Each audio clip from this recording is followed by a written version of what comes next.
Hello, sir. Welcome back. Very happy to be here, man. I just tweeted about you coming back in, and I was excited, and I hashtagged aliens versus robots. And Yeah. somebody wrote back and said, it's not a robot if it's got people inside That's it. correct. Do That you is agree? true. I would agree. And technically, in geek speak, we can say robot normally, but they're not robots. It's like the most gigantic labor suit ever created. Right. Mecha suit, yeah. Machines. A machine, yeah. Guillermo, at the Electronic Entertainment Expo this year, Mm-hmm. you said to have a movie where giant monsters can fight giant mecha 25 stories high was enough of a religious calling for me to embark on it. I mean, not everyone is as passionate about city-destroying monsters. Where did this religious calling begin for you? Well, I think, and that is also relevant, I think, to your last guest. I think that whatever you do in life, whatever your calling is the difference. You can enter a métier or a genre that is commercial, but if you do it because your life depends on it or your heart is in it, it's a different approach. And I think that my love for monsters started literally when I was still in the crib. I fell in love with monsters because I think that I love celebrating imperfection through really perfect images. It's a very strange combination. But I like to create very beautiful images, very beautiful audiovisual moments and worlds to celebrate people being imperfect and the world being imperfect. And Pacific Rim is part of that. Why do you love that juxtaposition? So I'm just getting my head around it. Celebrating imperfection through really perfect images. Yeah, you can see it in many, many ways of art, many venues of art. You can see it, of course, at a different scale, different tone in the paintings of Lucian Freud, for example, or the morbidity of the flesh of some of the Rubens, or whatever you want to, you can find it throughout art. I think that I really have a problem with the idea of perfection. I think it's sort of a fascist idea. I think that is an impossible ideal, and I love that. And yet you seek perfection in displaying your imperfection. Yes, because we are walking dichotomies. We cannot do anything about that. But I think that it's really important to, for example, in creating Pacific Rim, I was literally like in Hellboy 1 and Hellboy 2, which are equally personal. I'm trying to create movies that celebrate the way I understood the world when I was 12. So they are very light movies. You have all these dystopian, existential summer movies, that try to make things incredibly complex that ultimately were originally quite simple to enjoy. And I think with Pacific Rim, I didn't want to do that. I wanted to bring huge complexity to the image making and making a sophisticated visual spectacle. Yes. But the movie itself is simplicity. It's like it's a straight line. You can follow it. You can enjoy it. And the characters, I tried to show, for example, not one ideology or one race or one country saving the world. It's a movie that is almost anti-jingoistic. Feels very international. Very international. And very pointedly so. It was something that I noticed immediately about the film. Very designed to be that. And, for example, ultimately turning away from a love story in order to say the man and the woman can be comrades, they can be partners in arms, and they don't have to kiss. It's an evolution of that process. But also, every decision in the movie is to create a summer spectacle that somewhat goes against the grain of a summer spectacle. Same with Hellboy 1 or Hellboy 2. Not every superhero movie has a 6-foot demon and a fishman drinking a six-pack while singing Mary Manilow. So it's a very strange. I make these movies very earnestly, believing in them, loving them, but I do try to do something counterpoint to what is normally done. 2 steps back, you said you wanted to get back into the mindset of the way you saw the world when you were a 12-year-old. Yes. How did you see the world as a 12-year-old? When I saw a kaiju movie, a giant monster movie, there was a joyful, completely a pageantry to the destruction of the kaijus. Are we talking about Godzilla? Godzilla, for example, is the most well-known. Gamera, War of the Gargantuans, Frankenstein Conquers the World, Varagon. You name the kaiju, I love it. And it is because as a kid, you are in a world that is not fit for you. And it's sort of a revenge fantasy for kids to imagine something that now adults can feel outsized by, in a way. And there is a non-material, there is no danger of a kaiju destruction being nothing but a celebratory, just pageantry, because there is no possible way that will have a repercussion in the real world. You're not going to all of a sudden hear of an imitation kaiju attack in a shopping mall. There is not such a thing as that. And I think that the celebration of that goes to the point of celebrating almost like a force of nature. Kaijus are so huge. The fights in Pacific Rim are so big that they're nothing but spectacle. And I made it a point, calculatedly, I don't have victims. I vacate the streets and I say, let's crush buildings, let's crush. You see the movie, and it was very, very, for two reasons I did that. I did that for two reasons. One, not to divide the focus of the audience between the people on the street, the people in the robot, and the kaiju.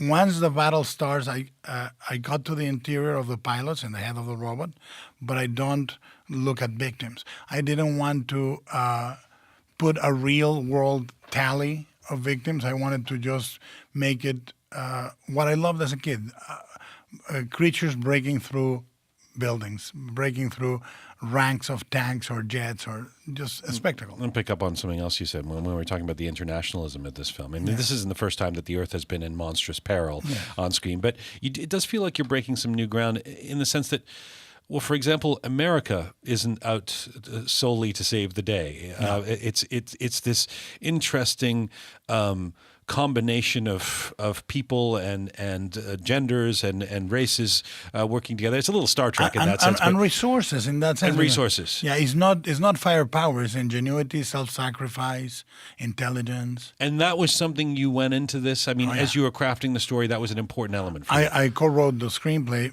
because, as I say, look, first of all, when I went in, I said, look, first thing I'm going to do is I'm not going to make a war movie. I aesthetically, I choose not to do a movie that looks like a car commercial or a recruitment video for the army. Stop that. I'm doing an operatic, crazy, saturated, beautiful celebration of rust and decay, blah, blah, blah. That's your first position creatively. Second one is to go and say, I don't want to make the movie about the beginning of the war or when we are winning, when we get good at winning. I want to make the movie about when we are losing, when we are the resistance, when we are against an oppressive force that is so big that all we have left is each other, you know? And the movie is very pointedly about that. And then the next choice is to avoid the language of the military. I don't have captains, generals, colonels, no sir, yes, sir.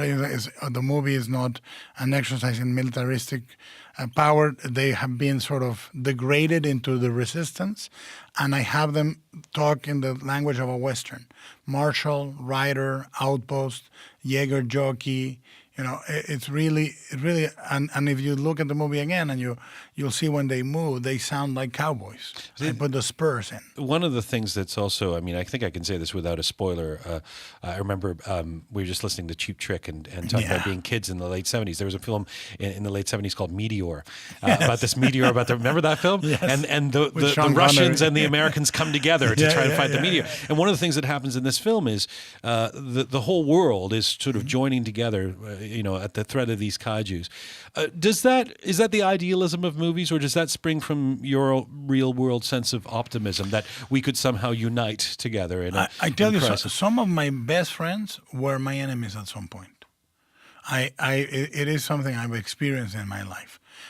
People that are staunch allies of me and my work were originally people that I had an antagonism with. And that's why in Devil's Backbone, as well as in this movie, one of the characters that starts as the heavy of the piece, I try to make his death affecting towards the end. And I try to make you look at him like a human being. Is small, but these are details that I think are important for kids to see. I really think Hellboy 1, Hellboy 2, and Pacific Rim, I think of them as family movies because there is no mean-spirited violence. There's such a sweet heart at the center of the films that I really am very conscious about what I put out. I'm equally conscious when I'm producing animation, Kung Fu Panda 2, Puss in Boots, or Rise of the Guardians. I'm equally conscious because I'm a father. And I was a kid. I don't want the movies talking down to me, but I also want to try to put a beautiful spirit in them. Pacific Rim is one of the biggest movies of the summer. It's being suggested that it will be. You started your career, as most do, but in your case in particular, with much smaller art house films. Yeah. And while your Hellboy films were big movies, Pacific Rim is your largest studio film. Your Yes. name is all over the credits on this, Yes. Guillermo. One would assume that you retained creative control. Complete. Unique in my career, in the fact that the combination was a budget that I was frankly afraid of crossing the line of 100 million with any movie, because I thought automatically you lost control. I took the risk because I had such chemistry with legendary films. I felt, I'm 48, and my curse is I'm still an optimist. I still believe things can go right. And fortunately, in this instance, I waited for 3 years for the other shoe to drop, and it never did. It was But you're also a completely- creator, right? Yes. And so I'm just wondering, I mean, for someone who has such a specific vision and comes from art house background, even when you're creating, when you're even thinking of this, when you have the pressure of that kind of budget, Yeah.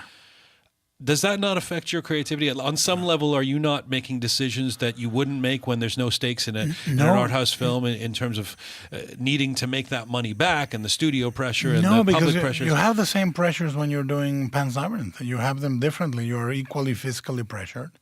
But what happens is when you're making a comfort food for your family, you cook one way. When you're trying to do a foam of pâté or a micro cuisine or a molecular cuisine, it's different. I think I have such a I'm trying to represent who I am through my movies.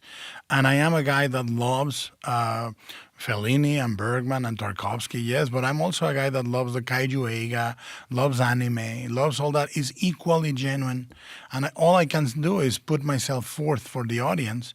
And in terms of industrial responsibility, I'm equally responsible fiscally on the small movies as I am in the big movies. And mind you, I go back and forth. Last year I produced Mama, which is a much smaller film. I am producing a $3.5 million film in Mexico right now, first-time director again. And my next movie is much, much smaller. And I will, without a heartbeat, without missing a heartbeat, I'll go back to smaller movies. Do you feel pressure when do you, especially when you've got this much of your hand in so many ways with this film, as the date approaches of this film being released? Do you lie in bed looking like wide-eyed, wondering what's going to happen? As the day approaches, yes. I mean, I can remain calm for a long period, and then I get a bout of pure Anxiety. absolute panic. But it comes in bouts. Now, as the date approaches, all I want is for somebody to inject me in the base of the cranium, put me out for 3 weeks, and tell me how it went. That's what I would like, honestly. Yeah. Not likely to happen. Not likely to happen, but I gotta suffer through every minute of it. But before I let you go, Steven Spielberg and George Lucas made headlines last week, Guillermo, when they told students at the University of Southern California that the movie industry is quickly heading towards an implosion. They said that when 4 or 5 big budget films fail at the box office, it will cause an industry-wide meltdown. What do you think? Are these bleak times for traditional Hollywood film industry? Well, exactly in the same way that all the other media has been transforming. I think that more than a meltdown is a transformation. I would like to think that the way a bloated monster like the music business imploded and transformed, but one would argue music is pretty much alive right now, I think that the same transformation has to happen. The model that we operate when we see a movie as an audience, the way it's distributed, the way it's exhibited, and the way it's produced is a model that has been sustained for 100 years, more or less. It has to change. And it's changing. Frankly, it's already changing. I mean, what is important is what I think is worrisome is the way we consume movies, where a movie is a throwaway commodity most of the time, and that's why I work in the genre I work in, because I find that it makes a very deep contact with the what we can call glibly the fans, but it's genres like the ones I adore and live for are genres where you make long-term contact. Where movies that I saw as a kid, Harryhausen, the Honda movies like Godzilla, they stay with me. The movie at the end of the credits says, this film is respectfully dedicated to Ishiro Honda and Ray Harryhausen. And that's why I think it's important to work in these genres, for that emotional contact. It's very good to see you. Same here, man. It's so inspiring that the passion that you bring to this, that these films feel like not just a gig, not just a job, but an extension of you. They never have been. I tell you, to this day, I'm 48 years old. I can proudly say I've never made a movie for the wrong reasons, and I would die for every single movie I do. I don't care if the audience goes for a giant monster. Yes, for that. If people would say at the end of Pacific Rim, you'll croak. Are you ready to make it? I would make it, because these movies are a marriage. They're not a date. You spend 3 years of your life not seeing your family, not sleeping well. You have to love them. Thank you for this. Thank you, man. Great to see you.